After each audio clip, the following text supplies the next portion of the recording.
Next type of numbers ಯಾವುವು ಅಂದರೆ irrational numbers. Irrational numbers ಅಂತಂದರೆ ಏನು? ರ್ಯಾಷನಲ್ ನಂಬರ್ಸ್ ಅಂತಂದರೆ P/Q ಫಾರ್ಮಲ್ಲಿ ಬರೆಯೋಕ್ಕಾಗುವಂಥ ನಂಬರ್ಸನ್ನು ರ್ಯಾಷನಲ್ ನಂಬರ್ಸ್ ಅಂತ ಹೇಳ್ತೀವಿ. ಹಾಗೆ ಇರ್ಯಾಷನಲ್ ನಂಬರ್ಸ್ ಅಥವಾ ಅಭಾಗಲಬ್ಧ ಸಂಖ್ಯೆಗಳು ಅಂತಂದರೆ ಏನು? ಯಾವ ನಂಬರ್ಸನ್ನು ನಾವು P/Q ಫಾರ್ಮಲ್ಲಿ ಬರೆಯೋಕ್ಕಾಗಲ್ವೋ ಅಂಥ ನಂಬರ್ಸನ್ನು ನಾವು ಅಭಾಗಲಬ್ಧ ಸಂಖ್ಯೆಗಳು ಅಥವಾ ಇರ್ಯಾಷನಲ್ ನಂಬರ್ಸ್ ಅಂತ ಹೇಳ್ತೀವಿ. ಇರ್ಯಾಷನಲ್ ನಂಬರ್ಸನ್ನು P/Q ಫಾರ್ಮಲ್ಲಿ ಬರೆಯೋಕ್ಕಾಗಲ್ಲ. Cannot be written in the form of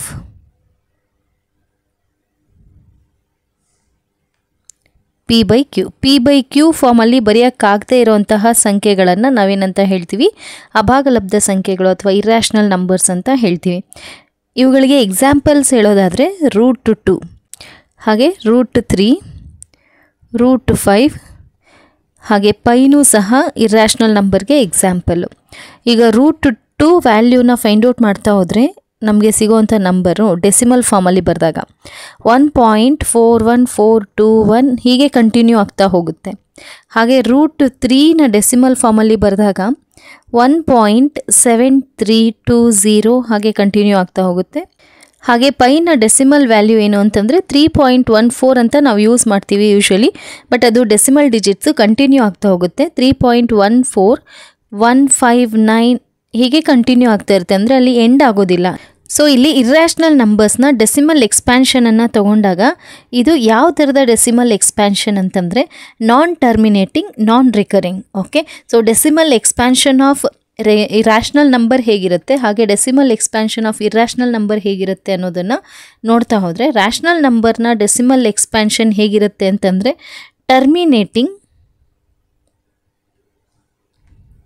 ಅಥವಾ ನಾನ್ ಟರ್ಮಿನೇಟಿಂಗ್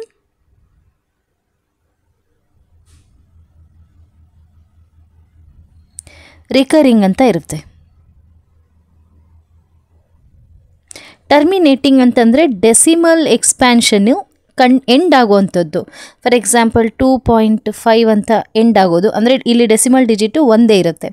ಅಥವಾ 5.25 ಅಂತ ಎಂಡ್ ಆಗುವಂಥದ್ದು, ಅಂದರೆ ಇಲ್ಲಿ ಡೆಸಿಮಲ್ ಡಿಜಿಟ್ಸ್ ಏನಾಗುತ್ತೆ ಅಲ್ಲಿ ಎಂಡ್ ಆಗುತ್ತೆ. ಸೊ ಅದನ್ನು ನಾವೇನಂತ ಹೇಳ್ತೀವಿ? ಟರ್ಮಿನೇಟಿಂಗ್ ಡೆಸಿಮಲ್ ಎಕ್ಸ್ಪ್ಯಾನ್ಷನ್ ಅಂತ ಹೇಳ್ತೀವಿ. ಹಾಗೆ ನಾನ್ ಟರ್ಮಿನೇಟಿಂಗ್ ರಿಕರಿಂಗ್ ಅಂತಂದರೆ ಎಕ್ಸಾಂಪಲ್ ಹೇಳೋದಾದರೆ 0.3333 ಇದೇ ಡಿಜಿಟ್ ಕಂಟಿನ್ಯೂ ಆಗ್ತಾ ಹೋಗೋದು. ಸೊ ಇಲ್ಲಿ ಎಂಡ್ ಆಗೋದಿಲ್ಲ, ಆದರೆ ಸೇಮ್ ಡಿಜಿಟ್ಟು ರಿಪೀಟ್ ಆಗ್ತಾ ಇರುತ್ತೆ, ಅಥವಾ same group of digits repeat ಆಗ್ತಾ ಇರುತ್ತೆ. ಅಂಥ ಎಕ್ಸ್ಪ್ಯಾನ್ಷನನ್ನು ನಾವು ನಾನ್ ಟರ್ಮಿನೇಟಿಂಗ್ ರಿಕರಿಂಗ್ ಡೆಸಿಮಲ್ ಎಕ್ಸ್ಪ್ಯಾನ್ಷನ್ ಅಂತ ಹೇಳ್ತೀವಿ. ಸೊ ಇಲ್ಲಿ ರ್ಯಾಷನಲ್ ನಂಬರ್ಸನ್ನು ತಗೊಂಡಾಗ ಯಾವ ಥರದ ಡೆಸಿಮಲ್ ಎಕ್ಸ್ಪ್ಯಾನ್ಷನ್ ಇರುತ್ತೆ ಅಂತಂದರೆ either ಟರ್ಮಿನೇಟಿಂಗ್ ಇರುತ್ತೆ ಆರ್ ನಾನ್ ಟರ್ಮಿನೇಟಿಂಗ್ ರಿಕರಿಂಗ್ ಇರುತ್ತೆ. ಈ ಥರದ ಡೆಸಿಮಲ್ ಎಕ್ಸ್ಪ್ಯಾನ್ಷನ್ ಇದ್ದಾಗ ನಾವು P/Q ಫಾರ್ಮಲ್ಲಿ ಬರೆಯೋಕ್ಕಾಗತ್ತೆ. ಆದರೆ ಇರ್ಯಾಷನಲ್ ನಂಬರ್ಸನ್ನು ತಗೊಂಡಾಗ ಯಾವ ಥರದ ಡೆಸಿಮಲ್ ಎಕ್ಸ್ಪ್ಯಾನ್ಷನ್ ಇರುತ್ತೆ ಅಂದರೆ, ಇರ್ಯಾಷನಲ್ ನಂಬರ್ಸ್ನ ಡೆಸಿಮಲ್ ಎಕ್ಸ್ಪ್ಯಾನ್ಷನ್ ಹೇಗಿರುತ್ತೆ ಅಂತಂದರೆ ನಾನ್ ಟರ್ಮಿನೇಟಿಂಗ್, ನಾನ್ ರಿಕರಿಂಗ್.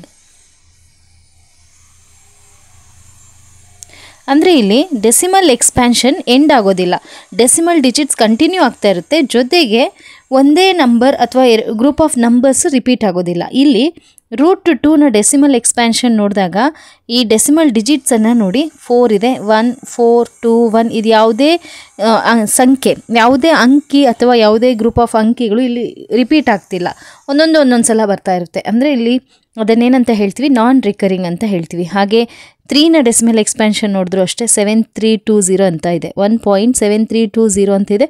ಸೊ ಡೆಸಿಮಲ್ ಡಿಜಿಟ್ಸ್ ಏನಿದೆ ಇದು ರಿಪೀಟ್ ಆಗ್ತಿಲ್ಲ ಅಲ್ವಾ? ಅದೇ ಥರ ಪೈಯಲ್ಲೂ ನೋಡಿದಾಗ 3.14159 ಇದು ಅಷ್ಟೇ ರಿಪೀಟ್ ಆಗ್ತಿಲ್ಲ. ಸೊ ಈ ಥರದ ಡೆಸಿಮಲ್ ಎಕ್ಸ್ಪ್ಯಾನ್ಷನ್ ಇರುತ್ತೆ ಯಾವುದಕ್ಕೆ? ಇರ್ಯಾಷನಲ್ ನಂಬರ್ಸ್ಗೆ. ಈ ಥರದ ಡೆಸಿಮಲ್ ಎಕ್ಸ್ಪ್ಯಾನ್ಷನ್ ಇದ್ದಾಗ ಅದನ್ನು ನಾವು P/Q ಫಾರ್ಮಲ್ಲಿ ಬರೆಯೋಕ್ಕಾಗೋದಿಲ್ಲ. ಸೊ ಹಾಗಾಗಿ ಇವುಗಳನ್ನು ಇರ್ಯಾಷನಲ್ ನಂಬರ್ಸ್ ಅಂತ ಹೇಳ್ತೀವಿ. So decimal expansion of rational number ಹೇಗಿರುತ್ತೆ ಅಂದರೆ ಟರ್ಮಿನೇಟಿಂಗ್ ಇರುತ್ತೆ ಆರ್ ನಾನ್ ಟರ್ಮಿನೇಟಿಂಗ್ ರಿಕರಿಂಗ್ ಇರುತ್ತೆ. ಇರ್ಯಾಷನಲ್ ನಂಬರ್ನ ಡೆಸಿಮಲ್ ಎಕ್ಸ್ಪ್ಯಾನ್ಷನ್ ಹೇಗಿರುತ್ತೆ? ನಾನ್ ಟರ್ಮಿನೇಟಿಂಗ್, ನಾನ್ ರಿಕರಿಂಗ್. ಓಕೆ, ಸೊ ಈಗ ನ್ಯಾಚುರಲ್ ನಂಬರ್ಸ್ ಅಂತಂದರೆ ಏನು ಅಂತ ಗೊತ್ತಾಯಿತು, ಹೋಲ್ ನಂಬರ್ಸ್ ಅಂತಂದರೆ ಏನು ಗೊತ್ತಾಯಿತು, ಇಂಟೀಜರ್ಸ್ ಅಂತಂದರೆ ಏನು ಗೊತ್ತಾಯಿತು, ರ್ಯಾಷನಲ್ ನಂಬರ್ಸ್ ಅಂತಂದರೆ ಗೊತ್ತಾಯಿತು, ಇರ್ಯಾಷನಲ್ ನಂಬರ್ಸ್ ಅಂತಂದರೆ ಗೊತ್ತಾಯಿತು. Natural numbers 1 2 3 4 and so on. ಇವುಗಳ ಜೊತೆಗೆ 0 ಇನ್ಕ್ಲೂಡ್ ಆದಾಗ ಅದನ್ನು ನಾವು ಹೋಲ್ ನಂಬರ್ಸ್ ಅಥವಾ ಪೂರ್ಣ ಸಂಖ್ಯೆಗಳು ಅಂತ ಹೇಳ್ತೀವಿ.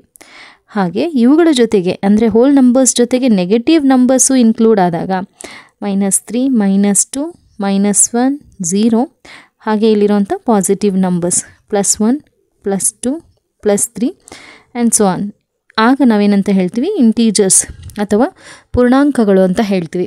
ರ್ಯಾಷನಲ್ ನಂಬರ್ಸ್ ಅಂತಂದರೆ ಯಾವ ಸಂಖ್ಯೆಗಳನ್ನು P/Q ಫಾರ್ಮಲ್ಲಿ ಬರೆಯೋಕ್ಕಾಗುತ್ತೋ. ಹಾಗೆ ಇಲ್ಲಿ ಕಂಡೀಷನ್ ಏನು, Q should not be equal to 0. ಹಾಗೆ P ಮತ್ತು Q ಅನ್ನೋದು ಏನಾಗಿರಬೇಕು, ಇಂಟೀಜರ್ಸ್ ಆಗಿರಬೇಕು ಅನ್ನೋ ಕಂಡೀಷನ್ ಮೇಲೆ P/Q ಫಾರ್ಮಲ್ಲಿ ಬರೆಯೋಕ್ಕಾಗುವಂಥ ನಂಬರ್ಸನ್ನು ನಾವು ರ್ಯಾಷನಲ್ ನಂಬರ್ಸ್ ಅಂತ ಹೇಳ್ತೀವಿ.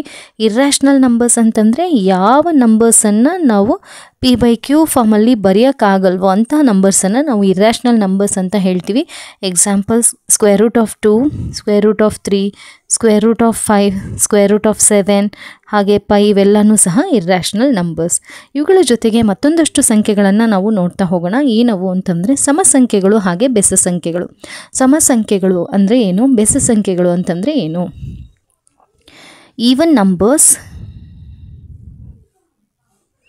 ಹಾಗೆ ಆಡ್ ನಂಬರ್ಸ್. ಸಮಸಂಖ್ಯೆಗಳು ಹಾಗೆ ಬೆಸ ಸಂಖ್ಯೆಗಳು. ಯಾವ ಸಂಖ್ಯೆಗಳನ್ನು ನಾವು ಸಮಸಂಖ್ಯೆಗಳು ಅಂತೀವಿ, ಯಾವ ಸಂಖ್ಯೆಗಳನ್ನು ನಾವು ಬೆಸ ಸಂಖ್ಯೆಗಳು ಅಂತ ಹೇಳ್ತೀವಿ. ಸಮಸಂಖ್ಯೆಗಳು ಅಂದರೆ ಯಾವ ಸಂಖ್ಯೆಗಳು 2ರಿಂದ ಭಾಗ ಆಗುತ್ತವೋ ಅಂಥ ಸಂಖ್ಯೆಗಳನ್ನು ನಾವು ಸಮಸಂಖ್ಯೆಗಳು ಅಂತ ಹೇಳ್ತೀವಿ. ಯಾವ ಸಂಖ್ಯೆಗಳು 2ರಿಂದ ಭಾಗ ಆಗಲ್ವೋ ಅಂಥ ಸಂಖ್ಯೆಗಳನ್ನು ಬೆಸ ಸಂಖ್ಯೆಗಳು ಅಂತ ಹೇಳ್ತೀವಿ.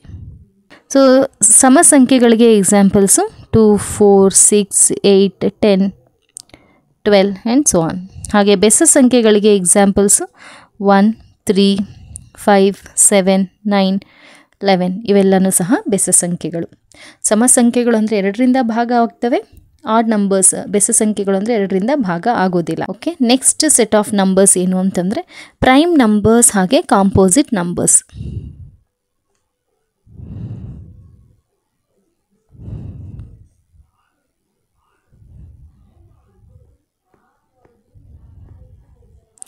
ಪ್ರೈಮ್ ನಂಬರ್ಸ್ ಅಂತಂದರೆ ಅವಿಭಾಜ್ಯ ಸಂಖ್ಯೆಗಳು.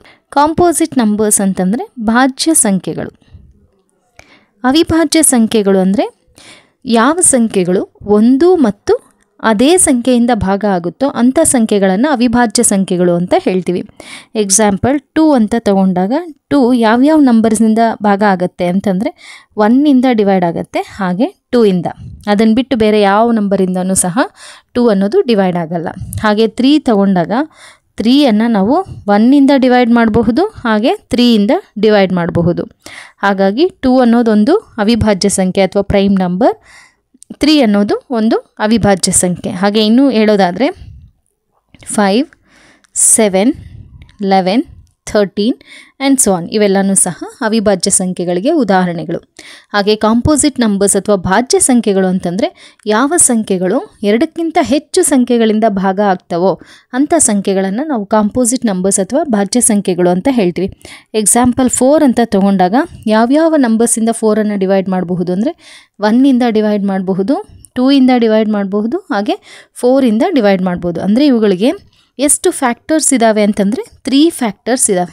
ಅಂದರೆ 3 ಸಂಖ್ಯೆಗಳಿಂದ ಇವುಗಳನ್ನು ಭಾಗ ಮಾಡಬಹುದು. ಹಾಗಾಗಿ 4 ಅನ್ನೋದೊಂದು ಕಾಂಪೋಸಿಟ್ ನಂಬರ್. ಹಾಗೆ 6ಅನ್ನು ತಗೊಂಡಾಗ ಯಾವ್ಯಾವ ನಂಬರ್ಸಿಂದ ಇದನ್ನು ಭಾಗ ಮಾಡಬಹುದು ಅಂದರೆ 1ಇಂದ ಡಿವೈಡ್ ಮಾಡ್ಬೋದು, 2ಇಂದ ಡಿವೈಡ್ ಮಾಡಬಹುದು, 3ಇಂದ ಡಿವೈಡ್ ಮಾಡ್ಬೋದು, 6ಇಂದ ಡಿವೈಡ್ ಮಾಡಬಹುದು. ಸೊ ಹಾಗಾಗಿ ಇದನ್ನು ಸಹ ನಾವು ಕಾಂಪೋಸಿಟ್ ನಂಬರ್ ಅಂತ ಹೇಳ್ತೀವಿ. ಇನ್ನು ಎಕ್ಸಾಂಪಲ್ಸ್ ಹೇಳೋದಾದರೆ 8, 9ಅನ್ನು ತಗೊಂಡಾಗ 3ಇಂದ ಡಿವೈಡ್ ಮಾಡಬಹುದು, 1ಇಂದ ಡಿವೈಡ್ ಮಾಡಬಹುದು, 9ಇಂದ ಡಿವೈಡ್ ಮಾಡಬಹುದು. ಹಾಗೆ 10, 12, 14, 15 ಆ್ಯಂಡ್ ಸೊ ಆನ್ ಇವೆಲ್ಲನೂ ಸಹ ಕಾಂಪೋಸಿಟ್ ನಂಬರ್ಸ್ ಅಥವಾ ಭಾಜ್ಯ ಸಂಖ್ಯೆಗಳು ಅಂತ ಹೇಳ್ತೀವಿ.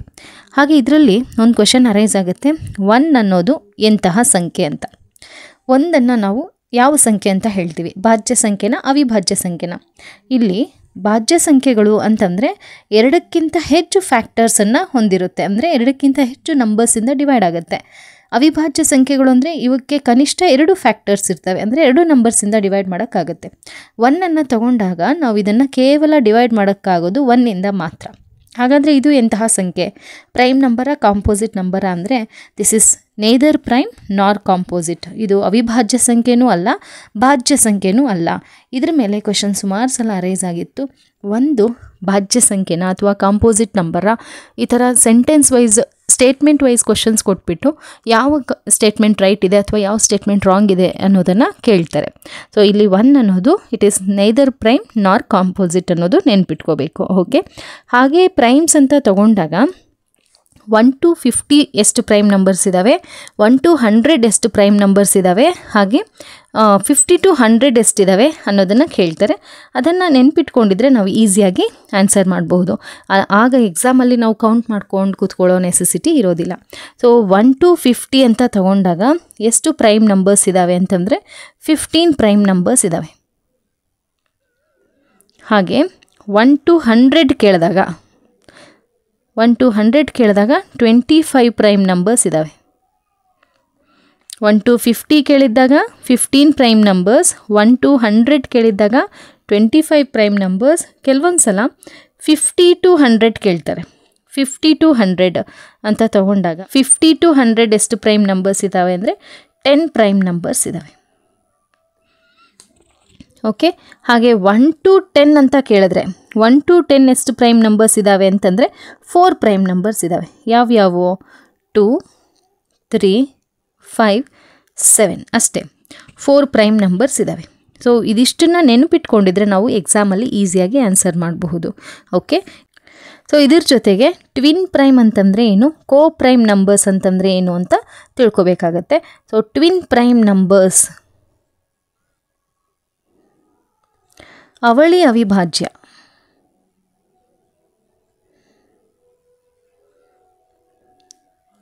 ಅವಳಿ ಅವಿಭಾಜ್ಯ ಸಂಖ್ಯೆಗಳು. ಹಾಗೆ ಕೋ prime numbers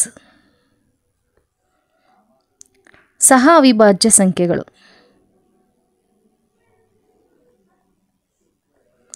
so twin prime ಅಥವಾ ಅವಳಿ ಅವಿಭಾಜ್ಯಗಳು ಅಂತಂದರೆ ಯಾವ ಪ್ರೈಮ್ ನಂಬರ್ಸ್ ನಡುವೆ ಡಿಫರೆನ್ಸ್ 2 ಇದೆಯೋ ಅಂತಹ ಪ್ರೈಮ್ ನಂಬರ್ಸನ್ನು ನಾವು ಟ್ವಿನ್ ಪ್ರೈಮ್ಸ್ ಅಂತ ಹೇಳ್ತೀವಿ.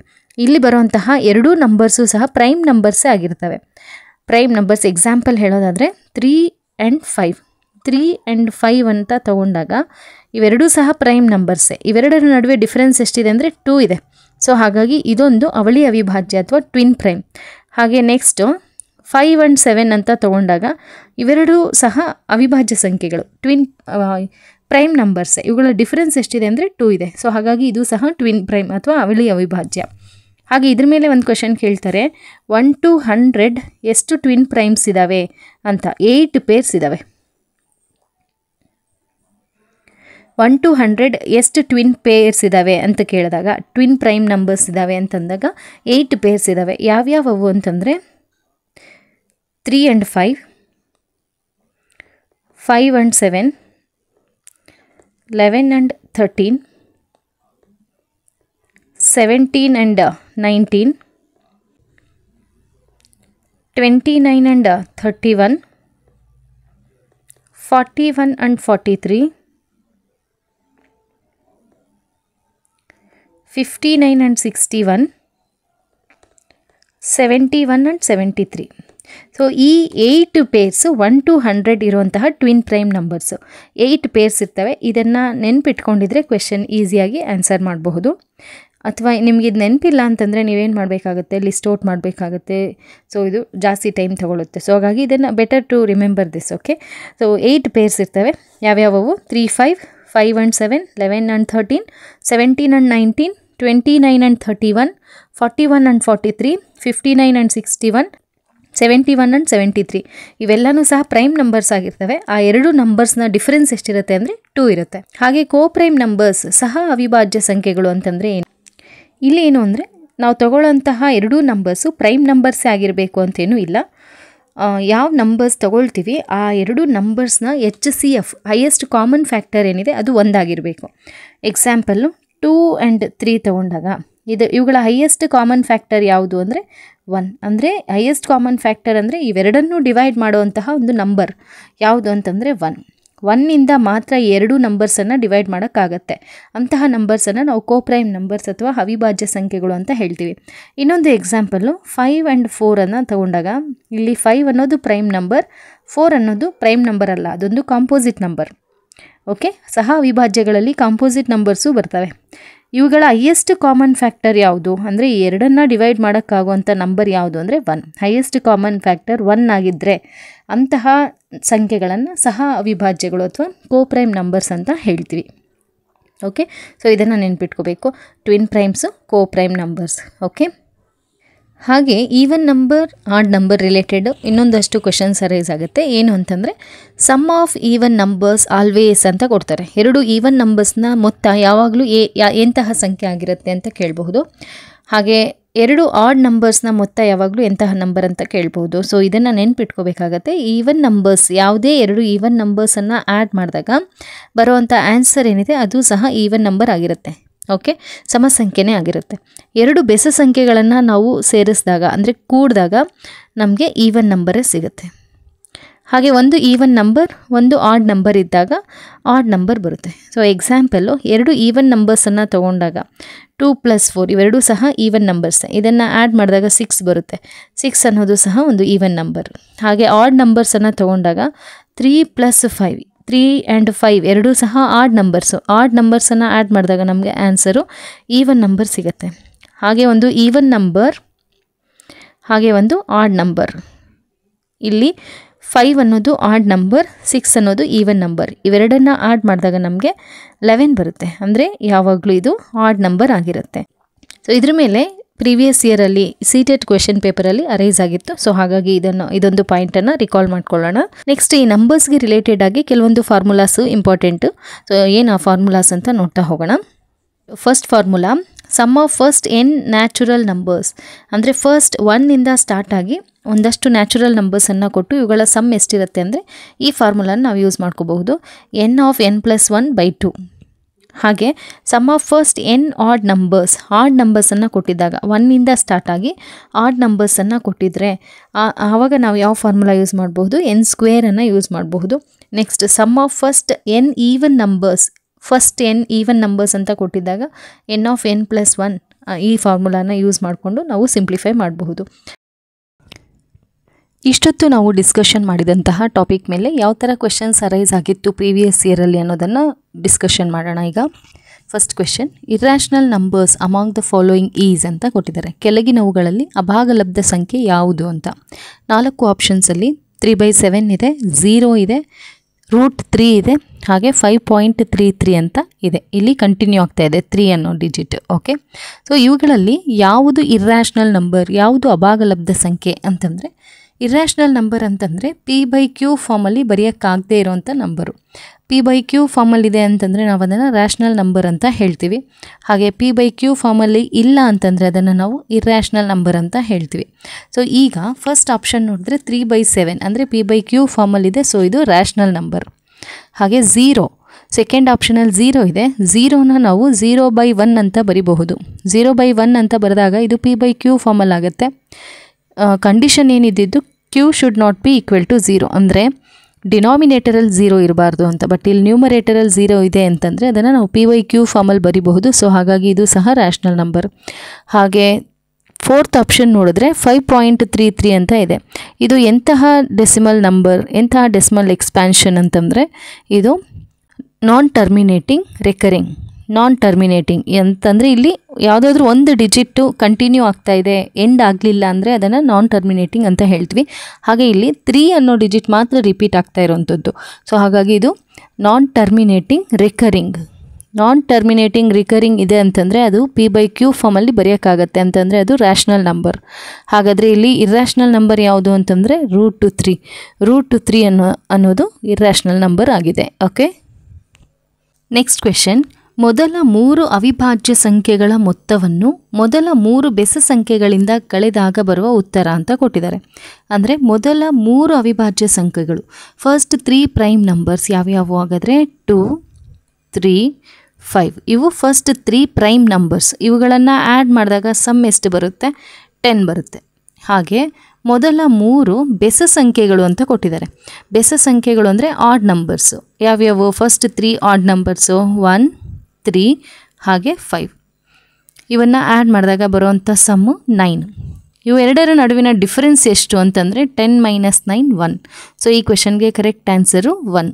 ಇಲ್ಲಿ ನಮಗೇನು ಅಂದರೆ ಅವಿಭಾಜ್ಯ ಸಂಖ್ಯೆ ಅಂತಂದರೆ ಏನು ಗೊತ್ತಿರಬೇಕು, ಬೆಸ ಸಂಖ್ಯೆ ಅಂತಂದರೆ ಏನು ಅಂತ ಗೊತ್ತಿರಬೇಕು. ಆಗ ಈ ಕ್ವೆಶನ್ಗೆ ಆನ್ಸರ್ ಮಾಡಬಹುದು. ಓಕೆ, ನೆಕ್ಸ್ಟ್ ನಂಬರ್ ಸಿಸ್ಟಮ್ ಅಂತ ತಗೊಂಡಾಗ ಪ್ಲೇಸ್ ವ್ಯಾಲ್ಯೂಸ್, ಫೇಸ್ ವ್ಯಾಲ್ಯೂಸ್ ಹಾಗೆ international number system, Indian number system ಇವಿಷ್ಟು ನಾವು ನೋಡ್ಕೋಬೇಕಾಗತ್ತೆ. ಅದರ ಬೇಸ್ ಮೇಲೆ ಇಲ್ಲೊಂದು ಕ್ವಶನ್ ಇದೆ. 10 ಕೋಟಿಗೆ ಸಮನಾದುದು ಯಾವುದು ಅಂತ. ಆಪ್ಷನ್ಸಲ್ಲಿ 1 ಮಿಲಿಯನ್ ಇದೆ, 10 ಮಿಲಿಯನ್ ಇದೆ, 100 ಮಿಲಿಯನ್ ಇದೆ, 1000 ಮಿಲಿಯನ್ ಇದೆ. ಸೊ ಈ ಥರದ ಕ್ವೆಶನ್ಸ್ ಕೊಟ್ಟಾಗ ನಮಗೆ ಇಂಡಿಯನ್ ಪ್ಲೇಸ್ ವ್ಯಾಲ್ಯೂ ಚಾರ್ಟ್ ಹಾಗೆ ಇಂಟರ್ನ್ಯಾಷನಲ್ ಪ್ಲೇಸ್ ವ್ಯಾಲ್ಯೂ ಚಾರ್ಟ್ ಗೊತ್ತಿದ್ದರೆ ಈ ಥರದ ಕ್ವೆಶನನ್ನು ಈಸಿಯಾಗಿ ಆನ್ಸರ್ ಮಾಡಬಹುದು. ಸೊ ಫಸ್ಟ್ ನಾವು ಇಂಡಿಯನ್ ಪ್ಲೇಸ್ ವ್ಯಾಲ್ಯೂ ಚಾರ್ಟಲ್ಲಿ ಬರುವಂತಹ ಪ್ಲೇಸಸ್ ಯಾವ್ಯಾವು ಅಂತ ಒಂದು ಸಲ ನೋಡೋಣ. ಅದಾದ ನಂತರ ಇಂಟರ್ನ್ಯಾಷನಲ್ ಪ್ಲೇಸ್ ವ್ಯಾಲ್ಯೂ ಚಾರ್ಟಲ್ಲಿ ಯಾವೆಲ್ಲ ಬರುತ್ತೆ ಅಂತ ನೋಡೋಣ. ಇಂಡಿಯನ್ ಪ್ಲೇಸ್ ವ್ಯಾಲ್ಯೂ ಚಾರ್ಟ್ ಅಂತ ತೊಗೊಂಡಾಗ ನಾವು ರೈಟ್ ಸೈಡಿಂದ ಬರಿತೀವಿ ಅಲ್ವಾ. So once, tense, hundreds, 1000, 10,000. 10,000 ಆದಮೇಲೆ ಇಂಡಿಯನ್ ಪ್ಲೇಸ್ ವ್ಯಾಲ್ಯೂ ಚಾರ್ಟಲ್ಲಿ ಲ್ಯಾಕ್ ಬರುತ್ತೆ. ಅದಾದ ನಂತರ 10 ಲ್ಯಾಕ್, ಕ್ರೋರ್, 10 ಕ್ರೋರ್. ಸೊ ಇದು ಇಂಡಿಯನ್ ಪ್ಲೇಸ್ ವ್ಯಾಲ್ಯೂ ಚಾರ್ಟಲ್ಲಿ ಬರುವಂತಹ ಪ್ಲೇಸಸ್. ಹಾಗೆ ಇಂಟರ್ನ್ಯಾಷನಲ್ ಪ್ಲೇಸ್ ವ್ಯಾಲ್ಯೂ ಚಾರ್ಟಲ್ಲಿ ತಗೊಂಡಾಗ ಅಲ್ಲಿ ಯಾವ ಥರ ಬರುತ್ತೆ ಪ್ಲೇಸಸ್ ಅಂತ ನೋಡೋಣ.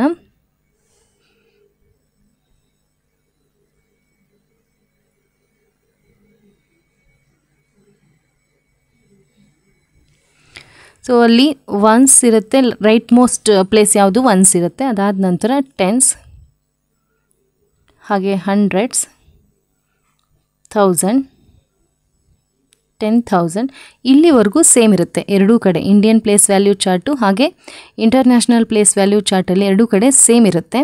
ಅದಾದ ನಂತರ ಬರೋವಂಥದ್ದು 100,000. ನೆಕ್ಸ್ಟ್ ಬರೋವಂಥದ್ದು ಇಲ್ಲಿ ಲ್ಯಾಕ್ ಆಗಲಿ ಕ್ರೋರ್ ಆಗಲಿ ಇರೋದಿಲ್ಲ. ನೆಕ್ಸ್ಟ್ ಇದಾದಮೇಲೆ ಬರೋ ಅಂಥದ್ದು ಯಾವುದು ಅಂದರೆ ಮಿಲಿಯನ್, ನಂತರ 10 ಮಿಲಿಯನ್, 100 ಮಿಲಿಯನ್, ಆಮೇಲೆ ಬರೋದು ಬಿಲಿಯನ್, 10 ಬಿಲಿಯನ್, 100 ಬಿಲಿಯನ್. ಹೀಗೆ ಕಂಟಿನ್ಯೂ ಆಗ್ತಾ ಹೋಗಿರುತ್ತೆ ಇಂಟರ್ನ್ಯಾಷನಲ್ ಪ್ಲೇಸ್ ವ್ಯಾಲ್ಯೂ ಚಾರ್ಟಲ್ಲಿ.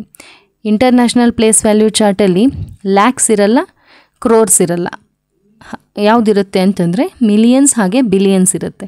ಹಾಗೆ ಇಂಡಿಯನ್ ಪ್ಲೇಸ್ ವ್ಯಾಲ್ಯೂ ಚಾರ್ಟ್ ತೊಗೊಂಡಾಗ ಮಿಲಿಯನ್ಸ್, ಬಿಲಿಯನ್ಸ್ ಇರೋದಿಲ್ಲ, ಅಲ್ಲಿ ಲ್ಯಾಕ್ಸ್ ಆ್ಯಂಡ್ ಕ್ರೋರ್ಸ್ ಇರುತ್ತೆ. ಓಕೆ, ಸೊ ಇದು ಇಂಡಿಯನ್ ಪ್ಲೇಸ್ ವ್ಯಾಲ್ಯೂ ಚಾರ್ಟ್ ಹಾಗೆ international place value chart. Indian place value ಚಾರ್ಟನ್ನು ಯೂಸ್ ಮಾಡಿಕೊಂಡು ನಾವು ಯಾವುದಾದ್ರೂ ಒಂದು ನಂಬರನ್ನು ಓದಬೇಕಾದ್ರೆ, ಸಪೋಸ್ ಇಲ್ಲಿ ನಾನೊಂದು ನಂಬರನ್ನು ತೊಗೊಳ್ತಾ ಇದ್ದೀನಿ. ಈ ನಂಬರನ್ನು ಇಂಡಿಯನ್ ಸಿಸ್ಟಮಲ್ಲಿ ಓದಬೇಕಾದ್ರೆ ನಾವೇನು ಮಾಡಬೇಕು? ಫಸ್ಟ್ ಕಾಮಾಸನ್ನು ಹಾಕ್ಕೋಬೇಕಾಗತ್ತೆ. ಕಾಮಾಸನ್ನು ಹೇಗೆ ಹಾಕ್ಕೋಬೇಕು ಇಂಡಿಯನ್ ಸಿಸ್ಟಮಲ್ಲಿ ಅಂತಂದರೆ, ಫಸ್ಟ್ ಕಾಮ after 3 digits from right side. 3 digits ಆದಮೇಲೆ ರೈಟ್ ಸೈಡಿಂದ ಕಾಮ ಹಾಕ್ಕೋಬೇಕಾಗತ್ತೆ. ಸೊ 1, 10s, 100s ಇಲ್ಲಿ ಕಾಮ ಬರುತ್ತೆ.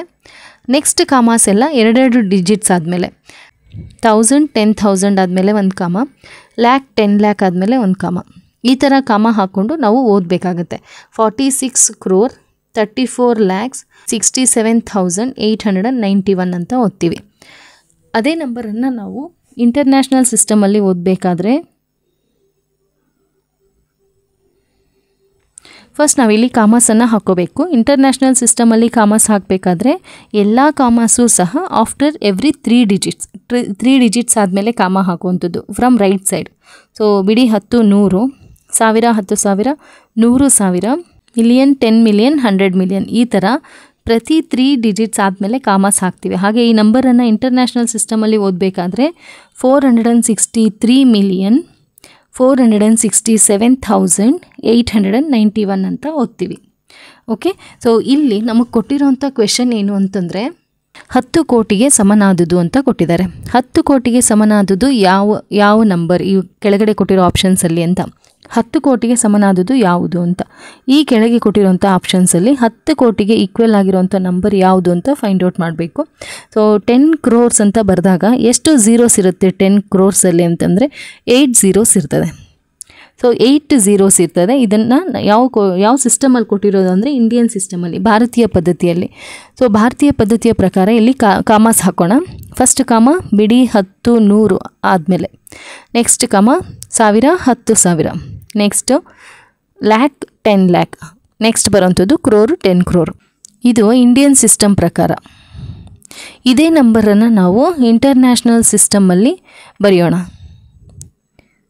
ಇಂಟರ್ನ್ಯಾಷನಲ್ ಸಿಸ್ಟಮಲ್ಲಿ ಈ ನಂಬರನ್ನು ಓದಬೇಕಾದ್ರೆ ಕಾಮಾಸ್ ಹಾಕೊಳ್ಳೋಣ. ಫಸ್ಟ್ 3 digit ಆದಮೇಲೆ ಒಂದು ಕಾಮ, ನೆಕ್ಸ್ಟ್ 3 digits ಆದಮೇಲೆ ಒಂದು ಕಾಮ ಬರುತ್ತೆ ಅಲ್ವಾ. ಸೊ ಇದನ್ನು ಇಂಟರ್ನ್ಯಾಷನಲ್ ಸಿಸ್ಟಮ್ ಪ್ರಕಾರ ಓದೋದಾದರೆ ಏನಂತ ಓದ್ತೀವಿ, 100 million ಹಾಗೆ ಇಲ್ಲೆಲ್ಲ zeros ಇರೋದ್ರಿಂದ ಇದನ್ನು 100 million ಅಂತ ಹೇಳ್ತೀವಿ. ಸೊ 10 crore ಅನ್ನೋದು ಇಂಟರ್ನ್ಯಾಷನಲ್ ಸಿಸ್ಟಮಲ್ಲಿ ಯಾವುದಕ್ಕೆ ಈಕ್ವಲ್ ಅಂತಂದರೆ 100 millionsಗೆ ಈಕ್ವಲ್ ಆಗಿದೆ.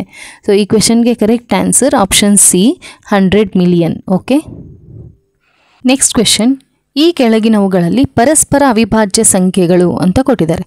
Which of the following are coprime numbers? ಆಪ್ಷನ್ಸಲ್ಲಿ 12 and 15 ಇದೆ, ಆಪ್ಷನ್ ಬಿ ಅಲ್ಲಿ 15 and 8 ಇದೆ, ಆಪ್ಷನ್ ಸಿ ಅಲ್ಲಿ 12 and 20 ಇದೆ, ಆಪ್ಷನ್ ಡಿ ಅಲ್ಲಿ 7 and 21 ಇದೆ. ಇವುಗಳಲ್ಲಿ ಕೋಪ್ರೈಮ್ ನಂಬರ್ಸ್ ಯಾವುವು ಅಂತ. ಕೋಪ್ರೈಮ್ ನಂಬರ್ಸ್ ಅಂತಂದರೆ ಹೈಯೆಸ್ಟ್ ಕಾಮನ್ ಫ್ಯಾಕ್ಟರು 1 ಆಗಿರಬೇಕು. ಸೊ ಈಗ 12 and 15 ಅಂತ ತಗೊಂಡಾಗ 12 ಮತ್ತು 15ಅನ್ನು ನಾವು 1ಇಂದ ಡಿವೈಡ್ ಮಾಡಬಹುದು, ಹಾಗೆ 3ಇಂದನೂ ಡಿವೈಡ್ ಮಾಡಬಹುದು. ಸೊ ಹಾಗಾಗಿ ಇದು ಕೋಪ್ರೈಮ್ ನಂಬರ್ಸ್ ಅಲ್ಲ. ಹಾಗೆ 15 and 8ಅನ್ನು ತಗೊಂಡಾಗ ಯಾವ ನಂಬರ್ಸಿಂದ ಡಿವೈಡ್ ಮಾಡಬಹುದು? 15 and 8 ಎರಡನ್ನೂ ಒಂದೇ ನಂಬರಿಂದ ಡಿವೈಡ್ ಮಾಡೋಕ್ಕಾಗಬೇಕು. ಸೊ 1ಇಂದ ಮಾತ್ರ ಡಿವೈಡ್ ಮಾಡೋಕ್ಕಾಗುತ್ತೆ. ಸೊ ಇಲ್ಲಿ ಕೊಟ್ಟಿರೋ ಆಪ್ಷನ್ಸಲ್ಲಿ ಕೋಪ್ರೈಮ್ ನಂಬರ್ಸ್ ಯಾವುದು ಅಂದರೆ option B 15 and 8. Third and fourth ಆಪ್ಷನ್ಸನ್ನು ನೋಡೋಣ. ಇಲ್ಲಿ 12 and 20 ಕೊಟ್ಟಿದ್ದಾರೆ. 1ಇಂದ ಡಿವೈಡ್ ಮಾಡಬಹುದು ಎರಡು ನಂಬರ್ಸನ್ನು, 2ಇಂದ ಡಿವೈಡ್ ಮಾಡ್ಬೋದು ಅಲ್ವಾ, 4ಇಂದ ಡಿವೈಡ್ ಮಾಡ್ಬೋದು. ಸೊ ಹಾಗಾಗಿ ಇಲ್ಲಿ ಕೊಟ್ಟಿರೋಂಥ ಸಿ ಆಪ್ಷನ್ ಏನಿದೆ ಇದು ಸಹ ಕೋಪ್ರೈಮ್ ನಂಬರ್ಸ್ ಅಲ್ಲ. ಹಾಗೆ ಆಪ್ಷನ್ ಡಿ ನೋಡಿದಾಗ 7 ಹಾಗೆ 21ಅನ್ನು 1ಇಂದ ಡಿವೈಡ್ ಮಾಡಬಹುದು, 7ಇಂದನೂ ಡಿವೈಡ್ ಮಾಡಬಹುದು. ಹಾಗಾಗಿ ಇದು ಸಹ ಕೋಪ್ರೈಮ್ ನಂಬರ್ಸ್ ಅಲ್ಲ. ಕೊಟ್ಟಿರೋ ಆಪ್ಷನ್ಸಲ್ಲಿ ಕೋಪ್ರೈಮ್ ನಂಬರ್ಸ್ ಎಲ್ಲಿದೆ ಅಂದರೆ ಆಪ್ಷನ್ ಬಿ ಅಲ್ಲಿ 15 and 8. ಸೊ ಈ ಕ್ವೆಶನ್ಗೆ correct answer option B 15 and 8. Okay, next question. ಇವುಗಳಲ್ಲಿ ಸರಿಯಲ್ಲದ ಹೇಳಿಕೆ, ಇವುಗಳಲ್ಲಿ ರಾಂಗ್ ಆಗಿರುವಂಥ ಸ್ಟೇಟ್ಮೆಂಟನ್ನು ನಾವು ಕಂಡುಹಿಡಿಬೇಕು. 2 ಪೂರ್ಣಾಂಕಗಳ ಮೊತ್ತ ಯಾವಾಗಲೂ ಪೂರ್ಣಾಂಕವಾಗಿರುತ್ತದೆ ಅಂತ ಇದೆ. ಸೊ 2 ಪೂರ್ಣಾಂಕಗಳನ್ನು ತಗೊಂಡಾಗ ಅವುಗಳ ಮೊತ್ತ ಯಾವಾಗಲೂ ಪೂರ್ಣಾಂಕವಾಗಿರುತ್ತದೆ ಅಂತಂದರೆ ಹೌದು, 2 ಪೂರ್ಣಾಂಕಗಳ ಮೊತ್ತ ಯಾವಾಗಲೂ ಪೂರ್ಣಾಂಕವಾಗಿರುತ್ತದೆ.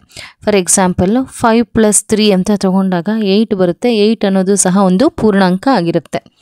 ಹಾಗೆ ನೆಗೆಟಿವ್ ನಂಬರ್ಸು ತಗೊಂಡಾಗ -5 +(-1) ಅಂತ ತಗೊಂಡಾಗ ಸಮ್ ಎಷ್ಟಾಗುತ್ತೆ? -6 ಆಗುತ್ತೆ. ಇದು ಸಹ ಒಂದು ಪೂರ್ಣಾಂಕ. ಸೊ ಫಸ್ಟ್ ಸ್ಟೇಟ್ಮೆಂಟ್ ಏನಿದೆ ಅದು ಕರೆಕ್ಟ್ ಸ್ಟೇಟ್ಮೆಂಟ್ ಆಗಿದೆ. ಹಾಗೆ ಸೆಕೆಂಡ್ ಸ್ಟೇಟ್ಮೆಂಟ್ ನೋಡೋಣ. ಸೆಕೆಂಡ್ ಸ್ಟೇಟ್ಮೆಂಟಲ್ಲಿ ಏನಂತ ಕೊಟ್ಟಿದ್ದಾರೆ? 2 ಪೂರ್ಣಾಂಕಗಳ ವ್ಯತ್ಯಾಸ ಯಾವಾಗಲೂ ಪೂರ್ಣಾಂಕವಾಗಿರುತ್ತದೆ ಅಂತ ಕೊಟ್ಟಿದ್ದಾರೆ. ವ್ಯತ್ಯಾಸ ಪೂರ್ಣಾಂಕವಾಗಿರುತ್ತದಾ? ಒಂದು ಎಕ್ಸಾಂಪಲ್ ತಗೊಳ್ಳೋಣ. -4 -(+1) ಅಂತ ತಗೊಂಡಾಗ -4 -1 ಆಗುತ್ತೆ. ಸೊ -5 ಇದು ಸಹ ಪೂರ್ಣಾಂಕನೇ ಆಗಿದೆ. ಹಾಗೆ ಗುಣಲಬ್ಧನೂ ಸಹ ಪೂರ್ಣಾಂಕನೇ ಆಗಿರುತ್ತೆ. ಯಾವುದಾದ್ರೂ 2 ಪೂರ್ಣಾಂಕಗಳನ್ನು ತಗೊಂಡು ಅವುಗಳ ಗುಣಲಬ್ಧವನ್ನು ಕಂಡು ಹಿಡಿದಾಗ 4 + -1 ಅಂತಂದರೆ -1. ಸೊ ಇದು ಸಹ ಒಂದು ಪೂರ್ಣಾಂಕ. ಹಾಗೆ 0 × 5 ಅಂತ ತಗೊಂಡಾಗ 0 ಬರುತ್ತೆ. 0ನೂ ಸಹ ಒಂದು ಪೂರ್ಣಾಂಕ ಆಗಿದೆ. ಸೊ ಇದು ಸಹ ಕರೆಕ್ಟ್ ಸ್ಟೇಟ್ಮೆಂಟ್ ಆಗಿದೆ. ಸೊ ಫಸ್ಟ್ 3 ಸ್ಟೇಟ್ಮೆಂಟ್ಸು ಸಹ ಕರೆಕ್ಟ್ ಸ್ಟೇಟ್ಮೆಂಟ್ಸ್ ಆಗಿದ್ದಾವೆ. ಆದರೆ ಫೋರ್ತ್ ಸ್ಟೇಟ್ಮೆಂಟ್ ನೋಡಿ, ಒಂದು ಪೂರ್ಣಾಂಕವನ್ನು ಮತ್ತೊಂದರಿಂದ ಭಾಗಿಸಿದಾಗ ಬರುವ ಭಾಗಲಬ್ಧ ಯಾವಾಗಲೂ ಪೂರ್ಣಾಂಕವಾಗಿರುತ್ತದೆ ಅಂತ ಕೊಟ್ಟಿದ್ದಾರೆ. ಪೂರ್ಣಾಂಕ ಅಂತಂದರೆ ನೆಗೆಟಿವ್ ನಂಬರ್ಸ್ ಇರುತ್ತೆ, 0 ಇರುತ್ತೆ, ಹಾಗೆ ಪಾಸಿಟಿವ್ ನಂಬರ್ಸ್ ಇರುತ್ತೆ. ಈಗ 4/8 ಅಂತ ತಗೊಳ್ಳೋಣ. ಅಂದರೆ 4/8 ಅಂತ ತಗೊಂಡಾಗ ಇದರ ಆನ್ಸರ್ ಎಷ್ಟು ಬರುತ್ತೆ? 4 1s are 4, 4 2s are 8. ಅಂದರೆ 4/8 ಅಂತಂದಾಗ ಇಲ್ಲಿ 1/2 ಅಂತಂದರೆ ಇಲ್ಲಿ ರ್ಯಾಷನಲ್ ನಂಬರ್ ಬಂದಿದೆ. ಇದೊಂದು ಪೂರ್ಣಾಂಕ ಅಲ್ಲ. ಈ ಥರನೂ ನಾವು ಡಿವೈಡ್ ಮಾಡಬಹುದು. 8ಅನ್ನು 4ಇಂದ ಡಿವೈಡ್ ಮಾಡಿದಾಗ 4 2s are 8 ಬರುತ್ತೆ, 0. ಅದೇ ಥರ 8ಇಂದ 4ಅನ್ನು ಡಿವೈಡ್ ಮಾಡಿದಾಗ ಇಲ್ಲಿ 8 ಹಾಗೆ 4 ಅನ್ನೋದು ಪೂರ್ಣಾಂಕಗಳು. ಇವುಗಳನ್ನು ಡಿವೈಡ್ ಮಾಡಿದಾಗ 0.5 ಬರುತ್ತೆ. ಸೊ 0.5 ಬಂದಾಗ ಸೊ ಇಲ್ಲಿ 40 ಆಗಿರುತ್ತೆ ಅಂತಂದರೆ ಇಲ್ಲಿ ಭಾಗಲಬ್ಧ ಎಷ್ಟು 0.5 ಅನ್ನೋದೊಂದು ಪೂರ್ಣಾಂಕ ಅಲ್ಲ. ಸೊ ಹಾಗಾಗಿ ಇಲ್ಲಿ ಕೊಟ್ಟಿರೋ 4 ಸ್ಟೇಟ್ಮೆಂಟ್ಸಲ್ಲಿ ರಾಂಗ್ ಸ್ಟೇಟ್ಮೆಂಟ್ ಯಾವುದು ಅಂತಂದರೆ 4th ಸ್ಟೇಟ್ಮೆಂಟ್. ಒಂದು ಪೂರ್ಣಾಂಕವನ್ನು ಮತ್ತೊಂದರಿಂದ ಭಾಗಿಸಿದಾಗ ಬರುವಂತಹ ಭಾಗಲಬ್ಧ ಯಾವಾಗಲೂ ಪೂರ್ಣಾಂಕವಾಗಿರೋದಿಲ್ಲ. ಓಕೆ, ಸೊ ಈ ಸ್ಟೇಟ್ಮೆಂಟು ರಾಂಗ್ ಆಗಿರೋಂಥ ಸ್ಟೇಟ್ಮೆಂಟ್. ನೆಕ್ಸ್ಟ್ ಕ್ವೆಶನ್, PQRS ಮತ್ತು Tಗಳು 5 ಅನುಕ್ರಮ ಧನ ಬೆಸ ಪೂರ್ಣಾಂಕಗಳಾದಾಗ ಅವುಗಳ ಸರಾಸರಿಯು ಅಂತ ಕೊಟ್ಟಿದ್ದಾರೆ. ಸೊ ಇಲ್ಲಿ ಏನಂತ ಕೊಟ್ಟಿದ್ದಾರೆ, PQRS ಮತ್ತು Tಗಳು 5 ಅನುಕ್ರಮ ಧನ ಬೆಸ ಪೂರ್ಣಾಂಕಗಳು. ಅನುಕ್ರಮ ಅಂತಂದರೆ ಕಾನ್ಸಿಕ್ಯೂಟಿವ್ ಪಾಸಿಟಿವ್ ಆಡ್ ನಂಬರ್ಸ್ ಅಂತ ಕೊಟ್ಟಿದ್ದಾರೆ. ಹಾಗೆ ಅವುಗಳ ಸರಾಸರಿ ಕಾನ್ಸಿಕ್ಯೂಟಿವ್ ಪಾಸಿಟಿವ್ ಆಡ್ ನಂಬರ್ಸ್ ಆಗಿದ್ದಾಗ ಅವುಗಳ ಸರಾಸರಿ ಆವ್ರೇಜ್ ಎಷ್ಟಾಗಿರುತ್ತೆ ಅಂತ ಕೊಟ್ಟಿದ್ದಾರೆ. ಸೊ ಎಷ್ಟಾಗಿರುತ್ತೆ ಆಪ್ಷನ್ಸಲ್ಲಿ PQRS/5 ಅಂತ ಇದೆ, ಸೆಕೆಂಡ್ ಆಪ್ಷನಲ್ಲಿ P+4/5 ಅಂತಿದೆ, ಥರ್ಡ್ ಆಪ್ಷನಲ್ಲಿ P+4 ಅಂತ ಇದೆ, ಫೋರ್ತ್ ಆಪ್ಷನಲ್ಲಿ 2 of P+4 ಅಂತ ಇದೆ. ಸೊ ಇದರಲ್ಲಿ ಯಾವುದು ಕರೆಕ್ಟ್ ಆನ್ಸರ್ ಆಗುತ್ತೆ ಅಂತಂದರೆ, ಸೊ ಇಲ್ಲಿ ಕೊಟ್ಟಿರೋಂಥದ್ದು ಏನು, PQRS ಮತ್ತು Tಗಳು consecutive positive odd numbers. So ಇದನ್ನು ನಾವು P ಅಂತ ತಗೊಳ್ಳೋಣ. ಆಗ ಸೆಕೆಂಡ್ ನಂಬರ್ ಏನಾಗಿರುತ್ತೆ ಅಂತಂದರೆ P+2 ಆಗಿರುತ್ತೆ. ಹಾಗೆ ಥರ್ಡ್ ಆಡ್ ನಂಬರ್ ಯಾವುದಾಗಿರುತ್ತೆ ಅಂತಂದರೆ P+4 ಆಗಿರುತ್ತೆ. ಹಾಗೆ ಫೋರ್ತ್ದು ಯಾವುದಾಗಿರುತ್ತೆ ಅಂದರೆ P+6 ಆಗಿರುತ್ತೆ. ಫಿಫ್ತ್ ನಂಬರು P+8 ಆಗಿರುತ್ತೆ. ಇನ್ನೊಂದು ಎಕ್ಸಾಂಪಲ್ ನೋಡೋದಾದರೆ, ಒಂದು ಪಾಸಿಟಿವ್ ಆಡ್ ನಂಬರ್ ಅಲ್ವಾ. ಸೊ ನೆಕ್ಸ್ಟ್ ಆಡ್ ನಂಬರ್ ಯಾವುದು, 1+2. 1+2 ಅಂತಂದರೆ 3. ನೆಕ್ಸ್ಟ್ ಆಡ್ ನಂಬರ್ ಯಾವುದು, 1+4. 1+4 ಅಂದರೆ 5. ನೆಕ್ಸ್ಟ್ ಆಡ್ ನಂಬರ್ ಯಾವುದು, 1+6. 1+6 ಅಂತಂದರೆ 7. ನೆಕ್ಸ್ಟ್ ಆಡ್ ನಂಬರ್ ಯಾವುದು, 1+8. 1+8 ಅಂತಂದರೆ 9. ಸೊ ಇದನ್ನೇ ನಾನು ಇಲ್ಲಿ ಜನರಲ್ ಫಾರ್ಮಲ್ಲಿ ಬರ್ಕೊಂಡಿರೋವಂಥದ್ದು. ಫಸ್ಟ್ ಆಡ್ ನಂಬರನ್ನು P ಅಂತ ತೊಗೊಂಡಿದ್ದೀವಿ. ಕಾನ್ಸಿಕ್ಯೂಟಿವ್ ಅಂತಂದರೆ ನೆಕ್ಸ್ಟ್ ಬರುವಂತಹ ಆಡ್ ನಂಬರ್ P+2 ಆಗಿರುತ್ತೆ. Next P+4, next P+6, next P+8. So ಇವಿಷ್ಟು consecutive odd numbers, general form of consecutive odd numbers ಅಲ್ವಾ. ಸೊ ಇವುಗಳ ಆವ್ರೇಜ್ ಯಾವುದಾಗಿರುತ್ತೆ ಅಂದರೆ ಮಿಡಲ್ ಟರ್ಮ್ ಆಗಿರುತ್ತೆ. ಮಿಡಲ್ ನಂಬರ್ ಯಾವುದಿದೆ ಇಲ್ಲಿ, P+4. ಸೊ ಈ ಕ್ವೆಶನ್ಗೆ correct answer option C, P+4. So ಇದನ್ನು ಚೆಕ್ ಮಾಡೋಣ, P+4 ಆವ್ರೇಜ್ ಬರುತ್ತಾ ಇಲ್ವಾ ಅಂತ. ಸೊ ಇಲ್ಲಿರುವಂಥ ಎಲ್ಲ ನಂಬರ್ಸನ್ನು ಆ್ಯಡ್ ಮಾಡೋಣ. ಆ್ಯಡ್ ಮಾಡಿದಾಗ ಇಲ್ಲೇನು ಬರುತ್ತೆ, ಎಷ್ಟು Pಗಳಿದ್ದಾವೆ ಅಂದರೆ 5 Pಗಳಿದ್ದಾವೆ. ಸೊ 5P ಪ್ಲಸ್ 2+4 ಅಂದರೆ 6, 6+6 ಅಂದರೆ 12, 12+8 ಅಂತಂದರೆ 20 divided by 5. Average find out ಮಾಡಬೇಕಾದ್ರೆ ಎಲ್ಲ 5 ನಂಬರ್ಸನ್ನು ಆ್ಯಡ್ ಮಾಡಬೇಕು, ಡಿವೈಡೆಡ್ ಬೈ 5 ಮಾಡಬೇಕು. ಸೊ ಈಗ 5ಅನ್ನು ಕಾಮನ್ ಫ್ಯಾಕ್ಟರ್ ತೊಗೊಂಡಾಗ P+4 ಬರುತ್ತೆ, ಡಿವೈಡೆಡ್ ಬೈ 5. ಸೊ ಇವೆರಡೂ ಕ್ಯಾನ್ಸಲ್ ಆಗುತ್ತೆ. ಸೊ ಬರೋವಂಥ ಆನ್ಸರ್ ಆವ್ರೇಜ್ ಏನಾಗಿರುತ್ತೆ, P+4. ಸೊ ಈ ಕ್ವೆಶನ್ಗೆ ಕರೆಕ್ಟ್ ಆನ್ಸರ್ ಯಾವುದು ಅಂತಂದರೆ third option P+4. Okay dear friends, ಇವತ್ತು ನಾವು ಡಿಸ್ಕಷನ್ ಮಾಡಿದಂತಹ ಟಾಪಿಕ್ಸು ತಮ್ಮೆಲ್ಲರಿಗೂ ತುಂಬ ಯೂಸ್ಫುಲ್ ಆಗಿರುತ್ತೆ ಅಂತ ಭಾವಿಸ್ತೀನಿ. ಯೂಸ್ಫುಲ್ ಆಗಿದೆ ಅನಿಸಿದ್ರೆ ಲೈಕ್ ಮಾಡಿ, ಶೇರ್ ಮಾಡಿ, ಹಾಗೆ ಸಬ್ಸ್ಕ್ರೈಬ್ ಮಾಡಿ ಅಂತ ಹೇಳ್ತಾ ಈ ವಿಡಿಯೋನ ಇಲ್ಲಿಗೆ ಎಂಡ್ ಮಾಡ್ತಾ ಇದ್ದೀನಿ. Thank you for watching.